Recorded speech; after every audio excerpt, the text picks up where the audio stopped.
So God, open our eyes to what you're already doing. Give us the enthusiasm to join you there. In Jesus' name, amen.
So when I was living in Maryland, I got up on a Sunday morning. I was doing student ministry, and I got up and I went to the closet and I picked out a shirt, and I went to church. And I saw one of my good friends there, John, in the lobby. He was one of our elders, and so I waved to him. I was entering the church. I sat down, and John came up to me, and he put his arm around me, and he said, "Hey, bud, I don't think maybe it's a good idea for you to wear shirts with horizontal stripes on it."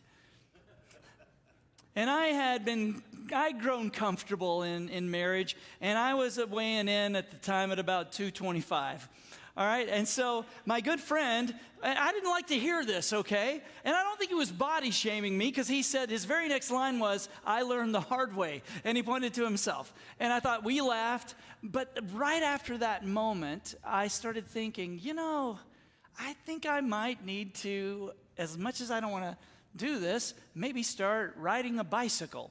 And so then I started riding my bike, and I started changing the way that I ate. Not so that I could be like, change my body. I just wanted to be healthy, because my dad had had quadruple bypass surgery. And after John put his arm around me, I started thinking about that. I want to be able to do stuff. I want to be able to do things like wear shirts with horizontal stripes. Take that, John, wherever you're at. So, hard truths aren't fun to hear, are they? But here we are to talk about it. We're going to talk about a guy named Haggai. My name happens to be Lance, and if you are a first-timer, my name is Lance Birch. I'm one of the pastors. We're doing a series on the minor prophets, the books at the end of the Old Testament. A lot of people don't even read them. And so we're going to be taught. We've been looking at them. This is week 8. We're on Haggai. Some people say Haggai, which is basically what I say in the lobby if I don't know your name. Hey, guy. So we're on a really interesting book. It only has 2 chapters. So we're going to talk about this, about hard truths. And if you are a first-timer, we do something called Q&R at the end. You can download an app, and you can ask questions at the end of this. I'm going to leave gaps in the sermon so you can fill those gaps with your questions. We'll get to as many of them as we can. If we don't get to them, we do a podcast midweek that we call One More Thing. The truth of the matter is, no matter who you are, if you're in this room, we all have blind spots, okay? We all have things about ourselves that we don't know. And you know who does know these things? Your friends. Your friends, they know. Your family. Oh, if you're married, they know all your blind spots, okay? They know everything about you. And what you need and what I need, really, even though we don't want it, is we need good friends to tell us the truth. I don't like anybody to tell me the truth about anything about me, even if it's like food is in between my teeth. They say, "Hey, you got food. You got like a piece of lettuce in between your 2 front teeth." My gut reaction to that is, I know, I want it there. I made a personal choice, man. Let me do me. And I don't like hearing stuff like that. And yet the name Haggai actually means festive. It means like party, like celebrate, which I think tells us a little something about when we hear the truth. Here's the thing about you and me. We can believe lies right now and be miserable later, or we can front load the misery with some hard truth and party later. And I think that's what Haggai is telling us. He's saying that you want to be festive, then you better be ready to hear some hard truth. And that's what we're going to do. We're going to let Haggai be our friend today. He's going to put his arm around us, and he's going to deliver some hard truth. But, here we are at church. We can all at least lean on each other. Let me give you a little bit of background where Haggai is coming from. First of all, the first empire that we looked at when we were looking at the minor prophets was the Assyrian Empire. They were wicked, they were evil, they did all sorts of horrible things. We even had to do a parental warning for that sermon. That's how awful the Assyrians were. The Babylonians, they took over after the Assyrians, and they destroyed Jerusalem. We're going to look at a picture of that in just a second, but not right now. And then right after the Babylonians, the Persians came in. Anybody seen the movie 300? Yeah. Okay, 2. There was a movie called 300. Anyway, it's about the Persian Empire, and their empire, look at this. It went everywhere, all the way over there to Greece. So it's one of the largest empires that the world had ever known. King Darius was the king. Now, the way that Babylon had done things is they marched into Jerusalem, they destroyed everything, and then they marched everybody out of town. What Babylon would do is they would displace the leaders and the landowners and the influential people. They would displace them, and a lot of the stories that you and I have heard about, like Shadrach, Meshach, and Abednego, and Daniel, and the lion's den, these are things that happened because they had displaced the leaders. They had told them you've got to come to where we live. King Darius gets in power in Persia, and he says you can all go home. So in waves, the chosen people, the nation of Israel, the nation of Judah, goes back to their homeland. And there's books in the Bible that talk about this. One book is Ezra, and Ezra talks about these waves of people that come back. One of the guys that comes back, his name is Zerubbabel. It's fun to say, Zerubbabel. I have to say it one more time, Zerubbabel. And then I think he appears. No, he doesn't. So anyway, and one of the other guys that has come back, am I hearing a low roar, or is that just the power of what I'm saying? I think it is. So Haggai is one of the other guys that comes back. And Haggai is delivering some news to them. They've been rebuilding and stuff, but they're missing something, and they actually don't want to hear about it. By the way, did I mention the Q&R? I want to remind you of that because I really want you to ask questions that... Zerubbabel. I shouldn't have said it 3 times, man. All right. So the message that Haggai gives them right at the beginning is that you need to listen up. And the reason he says listen up first is because when you're hearing bad news, the first thing you want to do is just shut your ears. It's like, this can't be true. Don't tell me that that's the way I am. So he says, listen up. This is God talking, but he's talking through Haggai. The people are saying, God is observing these people that have moved back to Jerusalem. The people are saying, the time has not yet come to rebuild the house of the Lord. What they're saying is, you know what? They knew their plot. Nobody forgot their little plot of land in Jerusalem. It had been burned down, but they knew where their land was. And so they were moving back, and the first thing they were going to do is what? Build their own homes. So that's what they were doing. They were grabbing timber from the mountains, and they were dragging them down, and they were building their own homes, and they were saying, like, first things first, me.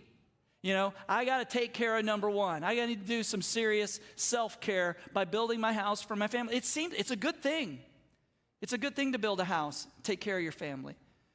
And so the people are, and every day they're dragging all that timber. Where are they dragging it past? They're dragging it past the temple, which was burned down in 586 BC. They're looking at the temple. It's totally broken down. And they're all like saying, somebody else will do it. Or they're just ignoring it.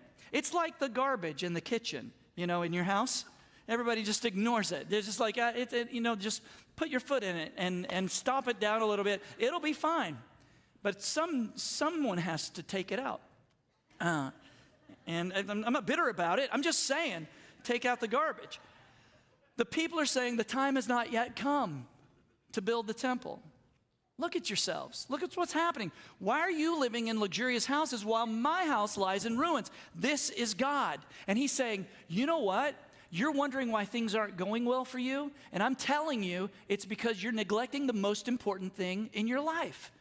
He says, look at what's happening to you. You've planted much. In other words, you dreamed big. Man, you used all the seed. He said, oh, things are going up, going well for us. God brought us back to Jerusalem. He's going to bless us. So I'm going to plant everything. You planted a lot, but look what happened. You harvested very little. And this is interesting because you and me, we don't live under the same covenant that the people of Israel lived under.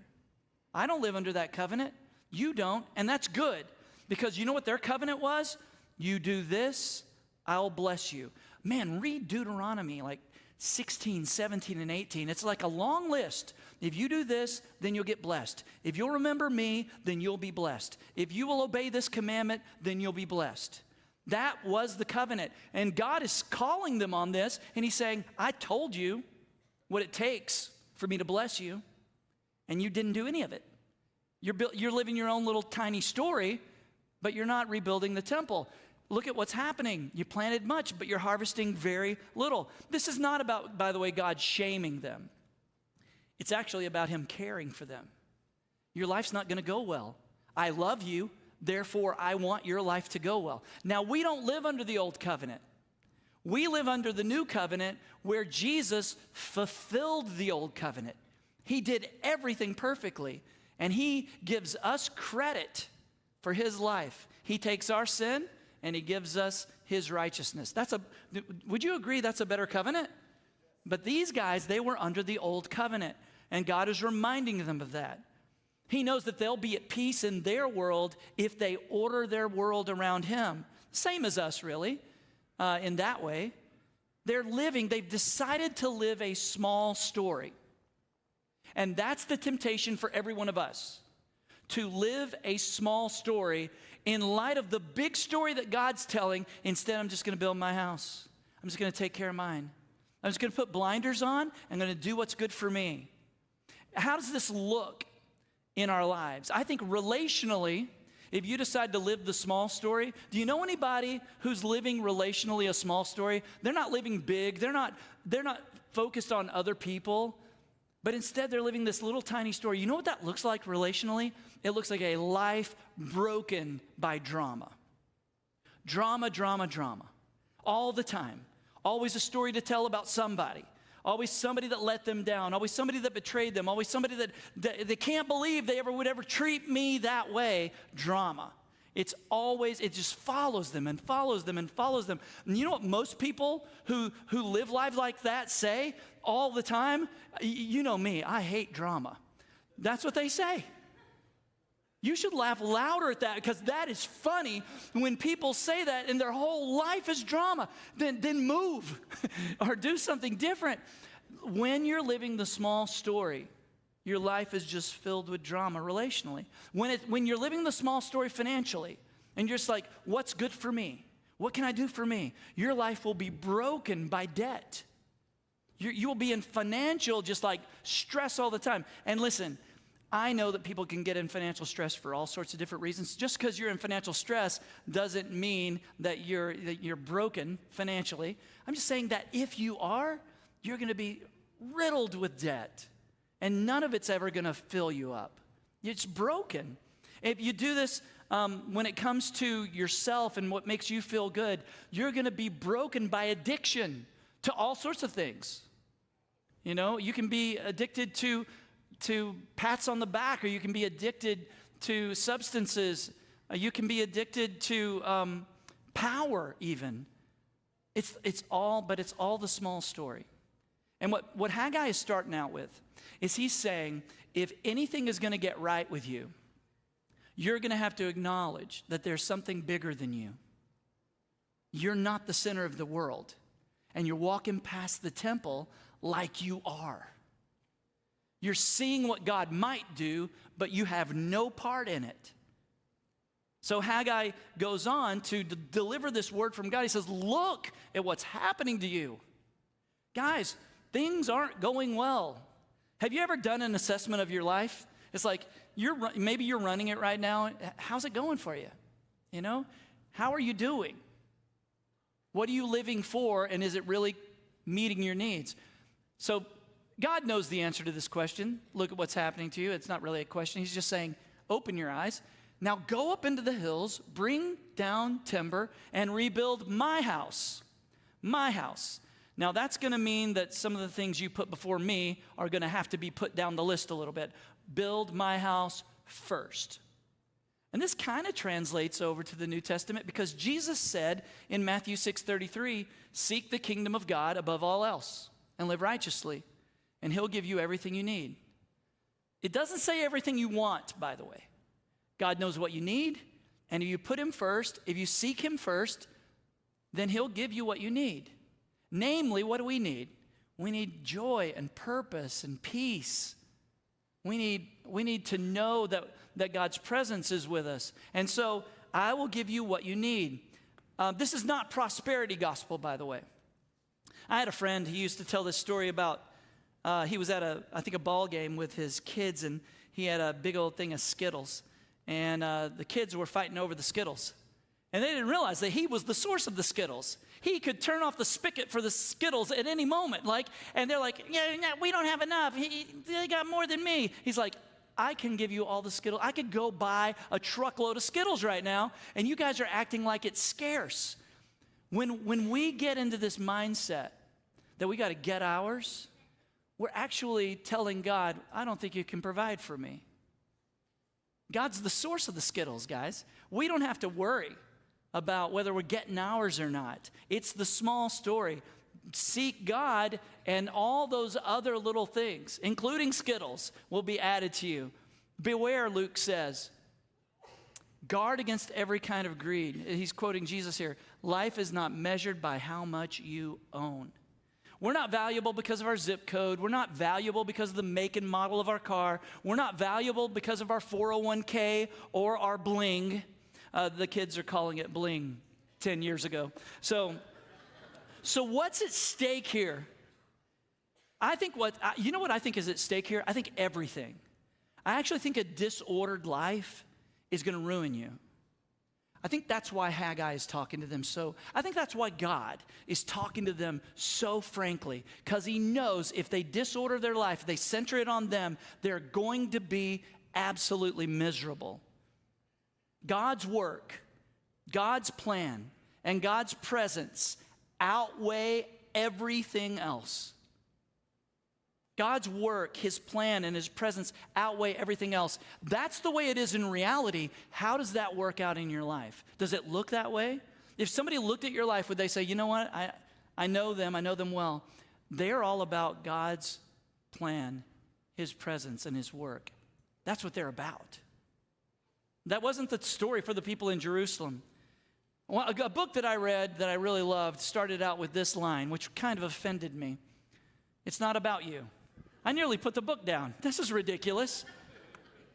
It's not about you. Hey, listen up, guys. Listen up. Haggai's putting his arm around you, and he's saying, don't wear the horizontally striped shirt. He's saying it's not about you. It's offensive. It's hard to hear. It's true. I know we live in America. I know everyone's telling you that everything is about you, that you're the most important person in the room. You're not. It's not about you. Listen up. And then show up. He says, don't just listen up. Rebuild the temple. Show up. Go get the trees, you know. Haggai says that the whole remnant of God's people began to obey. They did it. The Lord sparked the enthusiasm. Notice the order there. They started to obey, and then they got enthusiastic. How many of us are waiting to feel like doing the thing?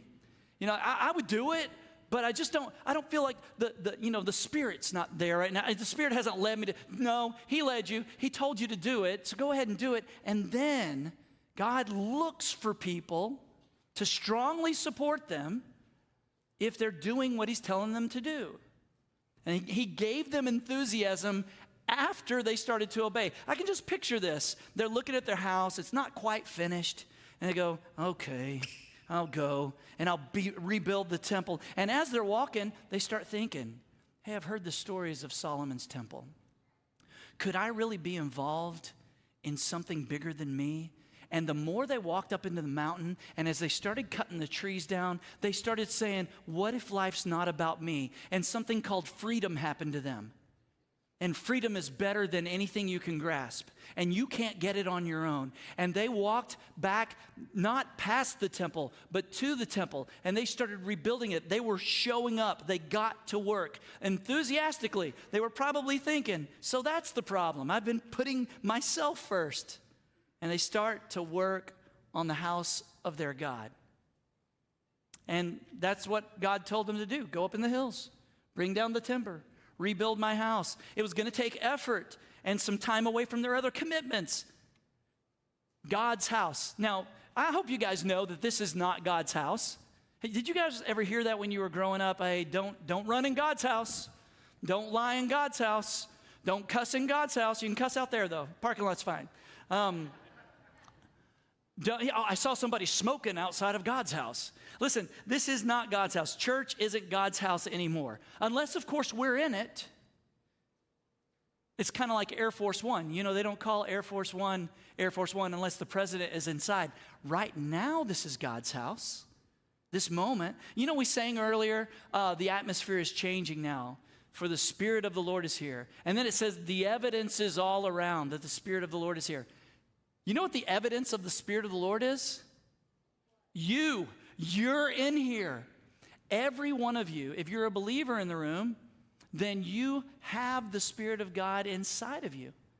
So this place is the temple. Us, collectively, we are the temple of God. That's what 1 Corinthians says.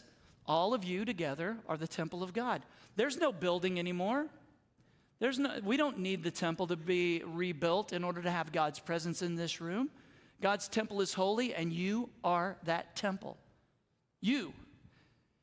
Now that brings up a question. Are there some things broken down inside of you that you've been walking past? Some things that you've been ignoring. You know they need to be fixed. You're the temple of God. Together, Ephesians says, we're his house, becoming a holy temple for the Lord. God's house is everywhere that believers are. Karaoke bars, movie theaters, even Walmart.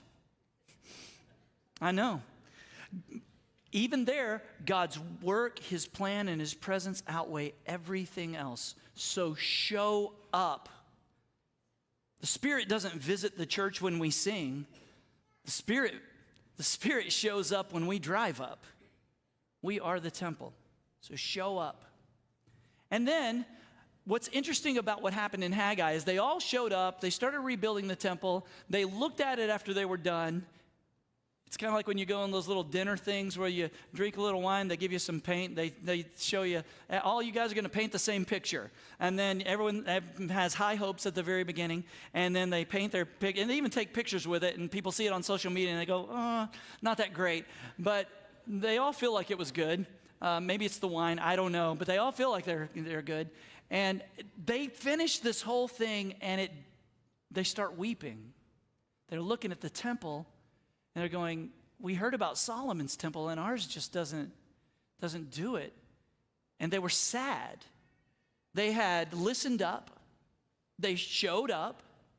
And now God's looking at them, and he's saying, guys, you did what I wanted you to do.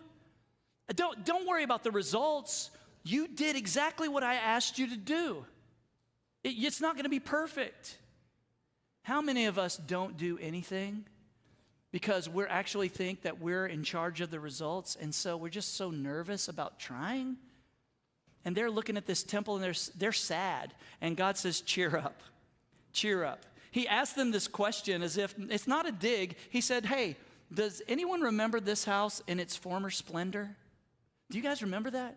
And they're like, don't rub it in. Yeah, some of us do. And this thing looks horrible compared to it. They were struggling. Some of them were weeping. They were doing their best. You know, I've been in ministry long enough to hit rough patches. I've been in ministry long enough to hit some times when it's just like, oh, I don't know. Man, this isn't what we planned. This isn't exactly turning out the way that we wanted it to turn out. You know, things happen and you go, oh man, we did our best, but this thing doesn't look like what we wanted it to look like. Last week we got this really great question about the mission and vision of Reality Church. And I think to be an outward-focused church. And I don't think we ever need to get this mindset that we can do it alone. We do need to look forward to what God is going to do and cheer up, because what God said to them is, I think, the same thing he'd say to us. The future glory of this temple will be greater than its past glory. I love this because it's like a near prophecy, and then it's like an even further prophecy.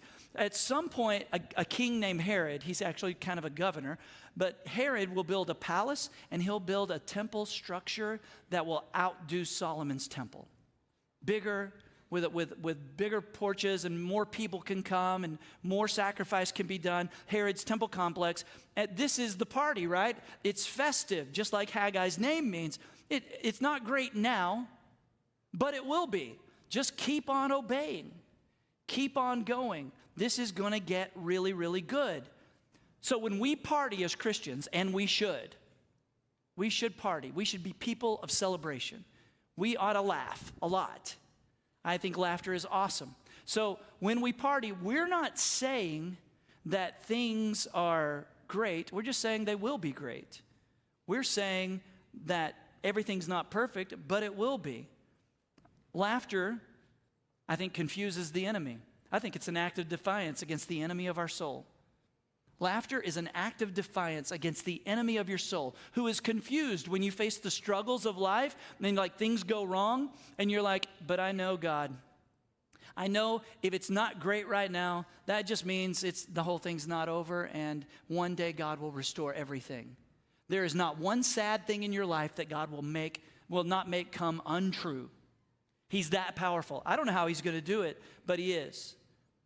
And I think it actually points to Jesus. Because every prophet, from the major prophets to the minor prophets, was an intentional preview of the promise fulfilled in Jesus in the New Testament. Jesus is the temple.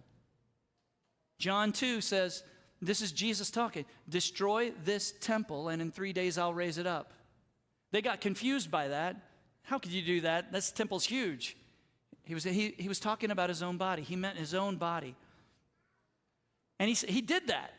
3 days in the tomb, and then he was resurrected. And the resurrection proves that even when things aren't optimal, and I think we could all agree that the crucifixion, death, and burial of Christ was not optimal to the people who were watching it. To everyone looking on, it appeared like a disaster.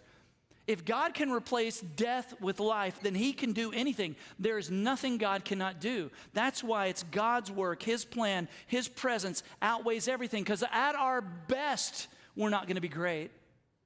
At our best, we could do church without the power of God. I mean, we can collect money and buy equipment and give pithy sermons and sing songs, but nothing ever is going to come of that, nothing ever eternal.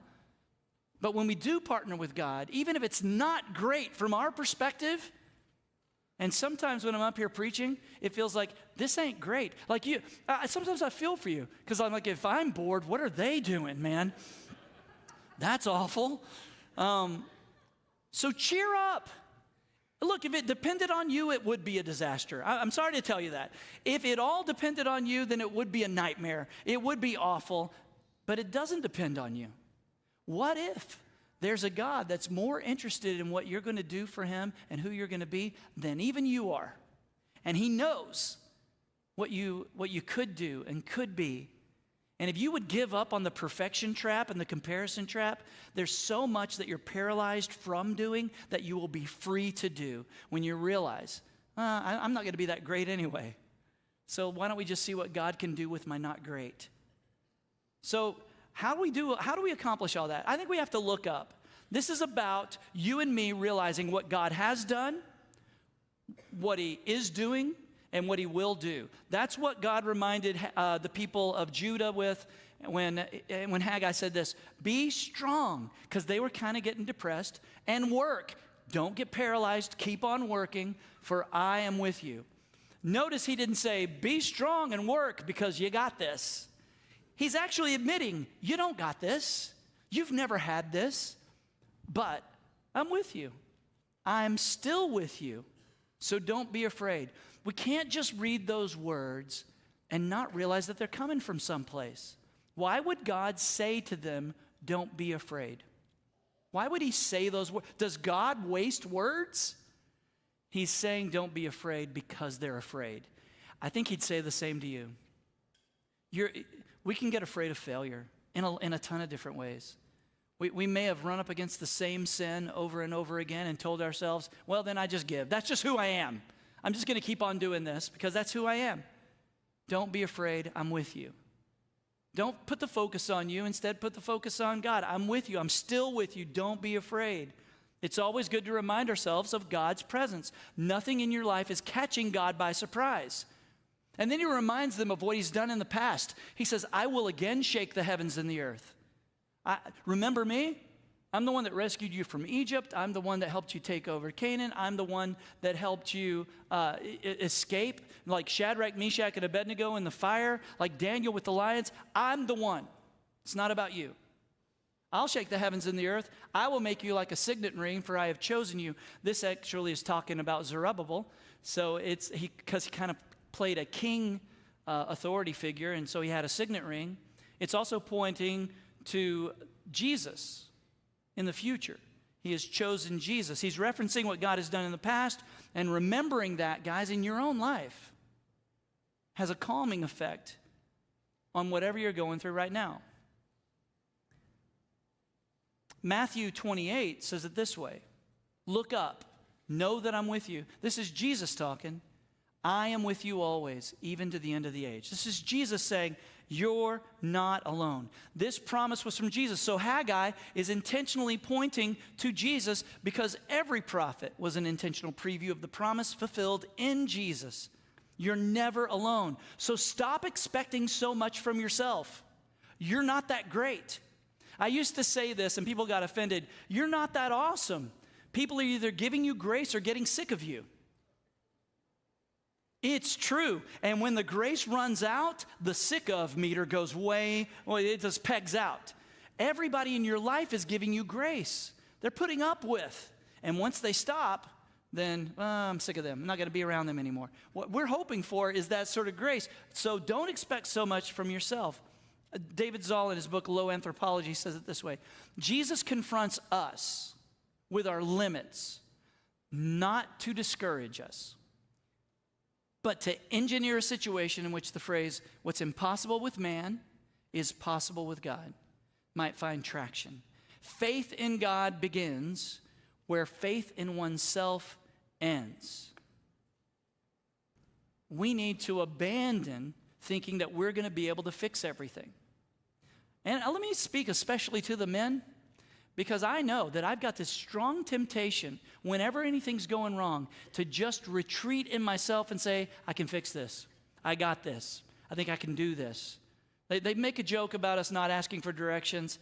That used to really play, but now we've got GPS, and sometimes we disagree with it. And we say, I'll go my own way. But we like to fix things on our own.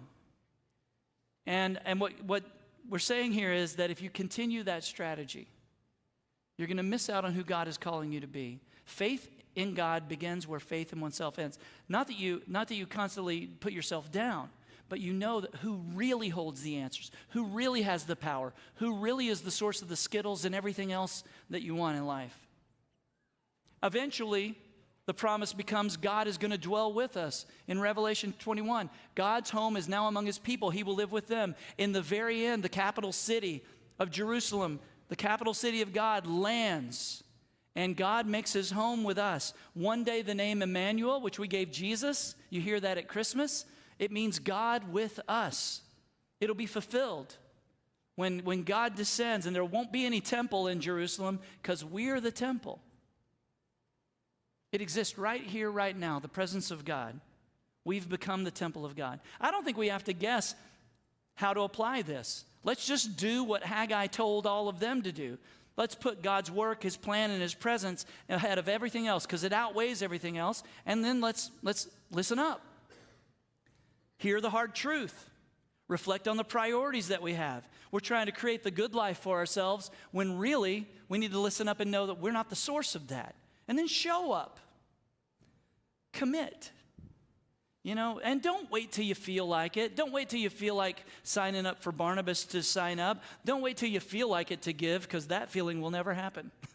You have to just give. And then you know what God did? He sparked the enthusiasm after you did it. Jesus actually taught this. He said, where your treasure is, your heart follows. He didn't say where your heart is, your treasure follows. He said, where you put your treasure, your heart will be drawn that direction. He will give you the enthusiasm after you commit. Maybe you would need to help us out with Alpha. What an incredible ministry Alpha is. I've got about 15 people I want to come to Alpha, where they can ask really good questions and learn the faith.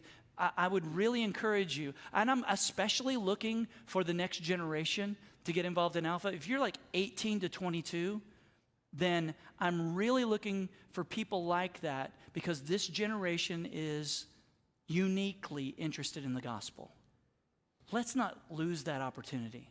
If you're here, and even if you're just questioning faith and you don't know all about it, then sign up for Alpha or a life group, and then bring yourself authentically to your life group. So listen up, show up, cheer up.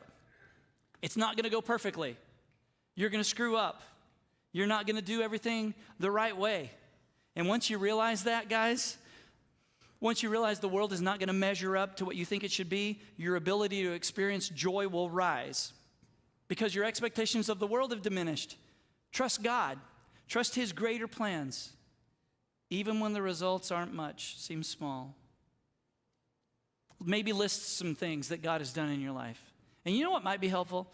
List the hard things that you've gone through, that you wouldn't have chosen for yourself, but you're glad you went through them. I know there's a ton of stuff I wouldn't have chosen for me, but I'm glad I went through them. The fact is, we don't even know what's good for us. And we would rarely choose the things that have benefited us the most. Oh, one way to cheer up and show up is to invite your friends to movie night. Holy cow, this is going to be August 8th, and it's Lilo and Stitch. Can't wait, right?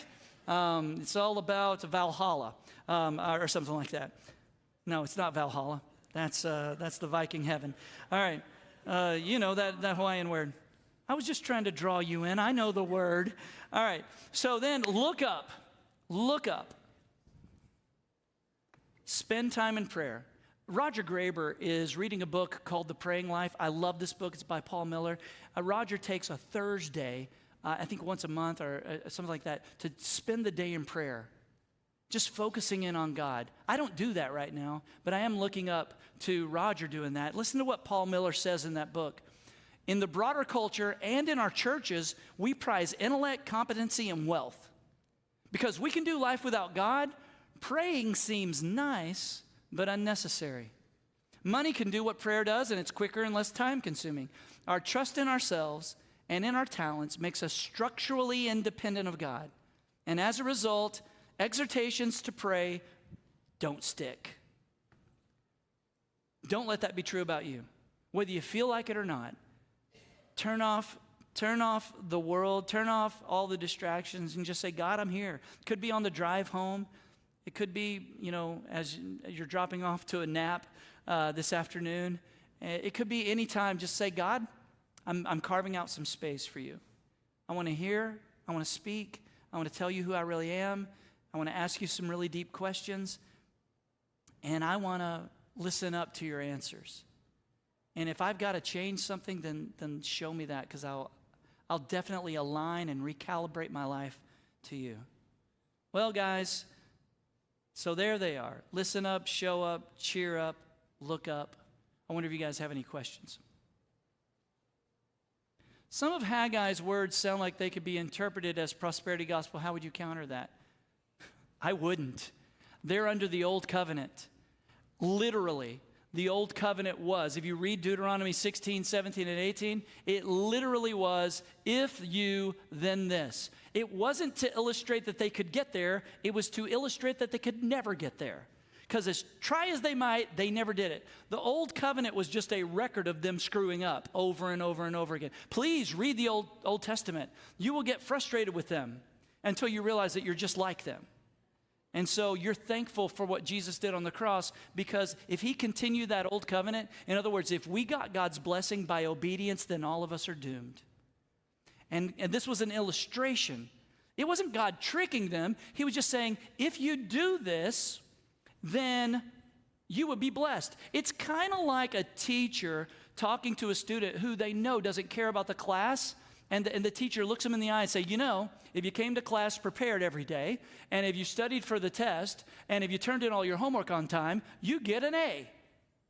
The kid's not going to do that, and the teacher knows it, and God knows it in Deuteronomy 16, 17, 18, 19. He's telling them this stuff not because he's waiting on them to do it. He's telling them this because he knows that they'll never do it, and one day Jesus is going to come, do it all, and give us credit for it. Like somebody walks in and says, I know they're not going to do their homework. I know they're not going to turn in, and they're not going to study for their test. I know they're not going to come prepared, but I am. Give them my grade. I'll take their F. Jesus did that. We deserve the F. We deserve to fail. Jesus gave us the A. That's a gift. So I'm not going to say that it doesn't sound like the prosperity gospel. The whole kingdom of Israel kind of bought the prosperity gospel. Riches were seen as a blessing of God. Poverty was seen as sin. Even sickness was seen as sin. We see this in the New Testament when somebody's like lame and they say, well, what'd that person do, Jesus? What kind of sin did they commit so that they can't walk? And Jesus said, that's not what it's about. So yeah, I wouldn't steer away from that. I think that that's honestly kind of what they were looking at. How do we as a church and individually build God's house? What are practical things we can do to make sure we are putting God first before we are building our lives up? I mean, well, there is the parking lot. I mean, you guys walk past it every day. You know, you're probably paving your own driveways.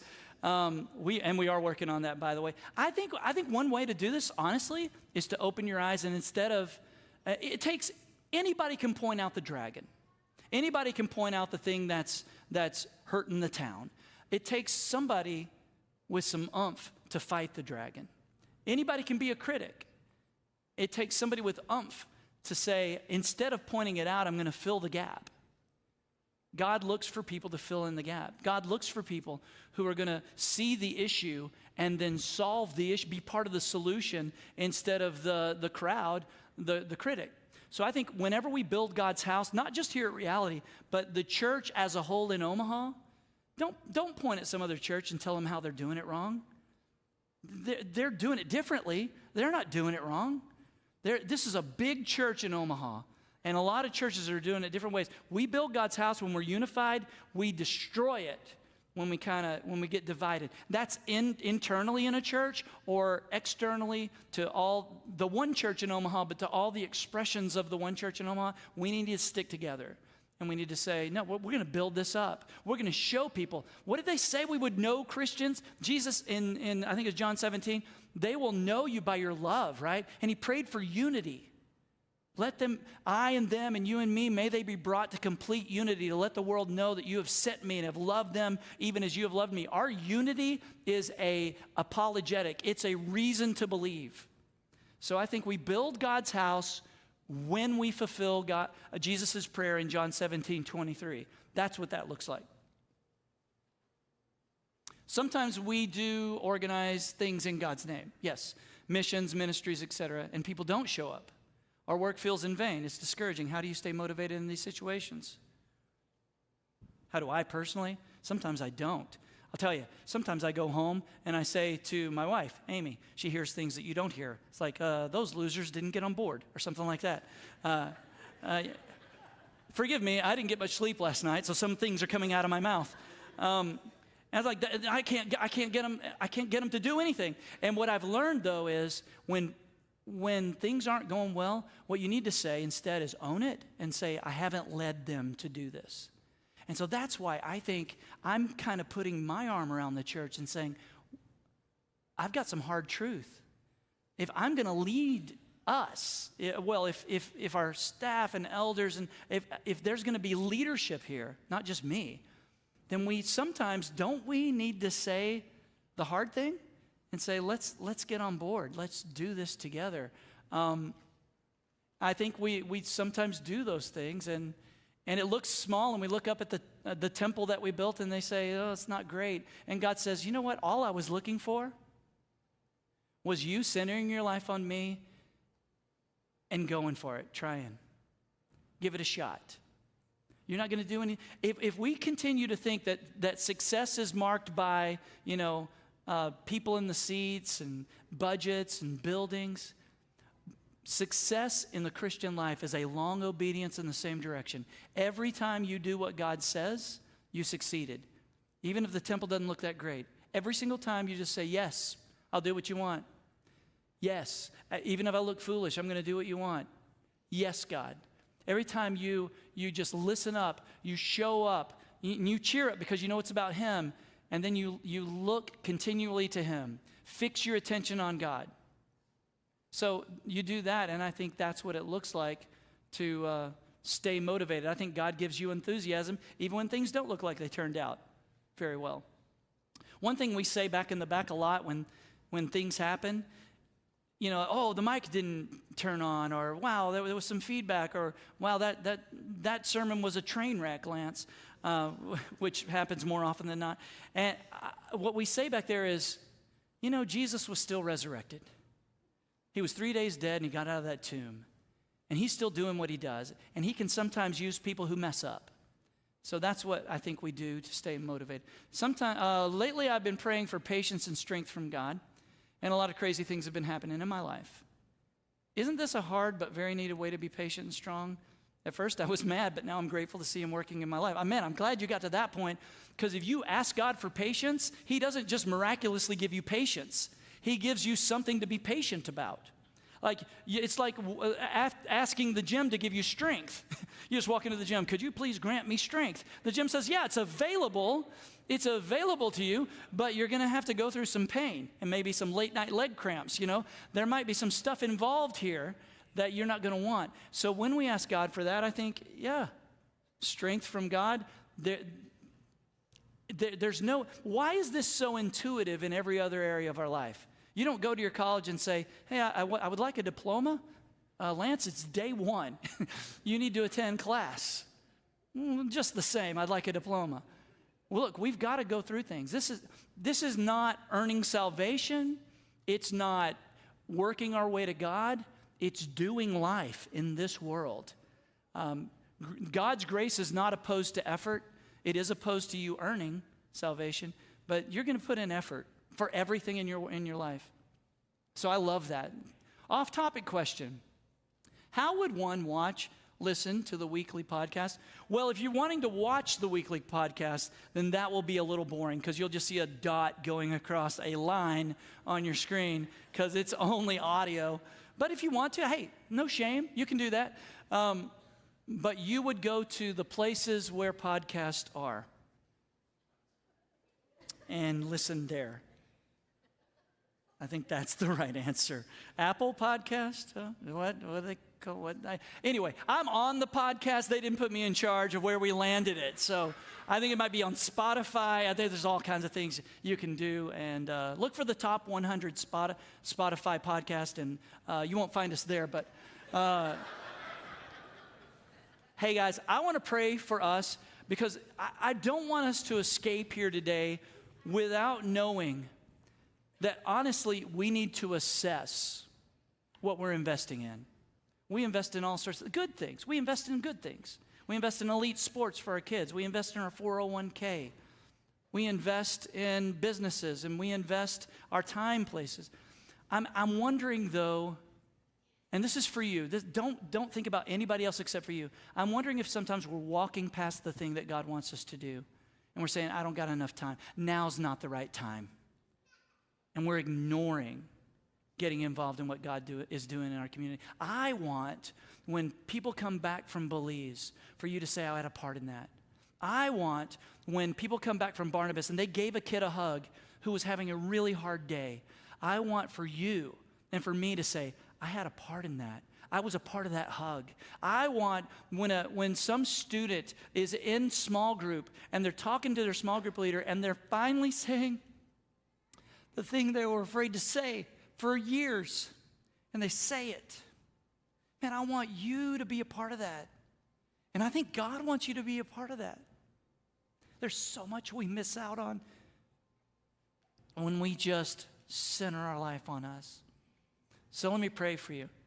Father, we come before you and we just want to make this very clear. We want to say yes. We want to obey.